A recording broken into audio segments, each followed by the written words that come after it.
Hi again. In Three Worlds or Plan of Redemption, page 170, we're halfway through the small chapter, the two-horned beast, here discussing Revelation 13:11, the beast and Babylon, the harlot, and the image of the beast. Barbour says, turn to Jeremiah 51:41, the prophecy which John the Revelator applies to mystic Babylon, and you will find that Babylon is there called Sheshach. And this name, occurring but once more in all the Bible, is found in Jeremiah 25 verse 26, where Sheshach is to be the last to fall in the time of trouble, which reaches to all the kingdoms of the world which are upon the face of the earth. Hence, in this triune struggle between the monarchical, the republican, and the religious elements of the empire, the religious will be the last to fall. And it is this same power, the little horn of Daniel 7, since the change which came over it in 1798, which is the image of the beast and represents Babylon or Sheshach. The image of the beast was to both speak and cause that as many as would not worship the image of the beast should be killed. If this killing is a symbol, we can see how it has been fulfilled. There are two kinds of symbolic death, that is, political and ecclesiastical. The image of the beast has excommunicated or caused to suffer ecclesiastical death more than 100 millions of the Catholic world. Nearly all of Italy, Dollinger, that is one of the chief proponents of the opposition, the Catholic opposition to the Declaration of Infallibility in 1870. Dollinger, nearly all of Italy and a large part of Germany, as well as many of the Catholics of France. In fact, all who would not accept of his infallibility. They have been spiritually killed, according to Barbour's interpretation.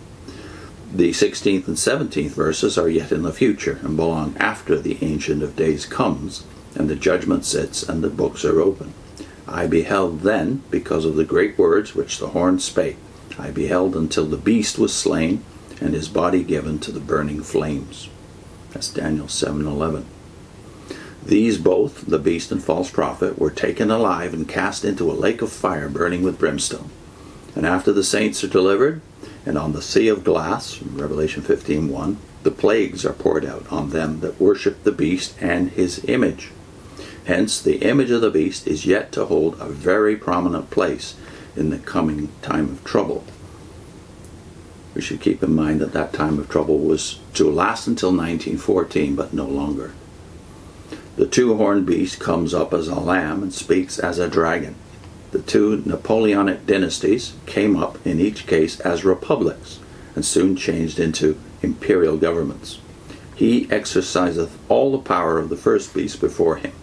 Napoleon had kings and emperors under his influence and divided up nearly the whole of Europe, making one brother king of Holland, another of Spain, and himself claimed to be king of Rome. And he caused the people of the Roman earth to worship the first beast by putting down that infidel reign of terror and restoring the papal religion. That was in the year 1800. Those miracles he had power to do inside of the beast were saying to them that dwell upon the earth that they should make an image to the beast, and he had power to give life to that image. Thus the two-horned beast, which gave life to the image of the beast, has passed away, while the image has yet a great and terrible future before it. I can see his coming judgments as they circle all the earth, the signs and groanings promised to precede a second birth. I read his righteous sentence in the crumbling thrones of earth. Our God is marching on. So it's very obvious that Barbour and Russell were committed to the thought that the Catholic Church is not finished and it's going to rise up and be a power right until the end, which of course was to be 1914. So all of this, of course, has now been scrapped, and we have done videos on this before. I'll link to one on Daniel 11:12, where you have the prelude to the beast and Antichrist of the New Testament, the willful king of Daniel chapter 11, which is related to chapter 9. So we'll put in the link to Daniel 11:12, the king of the north, also called willful king, as the anticipation of the Antichrist and the beast, and what that's all really about, because it's the Watchtower is partly inherited house of cards of interpretation, partly inherited from what was already in the air when Barbour and Russell were born, but mostly made up in the Adventist era. That house of cards of interpretation is now completely collapsed, and they're scrambling for, it seems every decade they change their interpretation of King of the North, etc. So our video on that, I'll put on the screen, and also our video on Revelation 17, the beast and the harlot.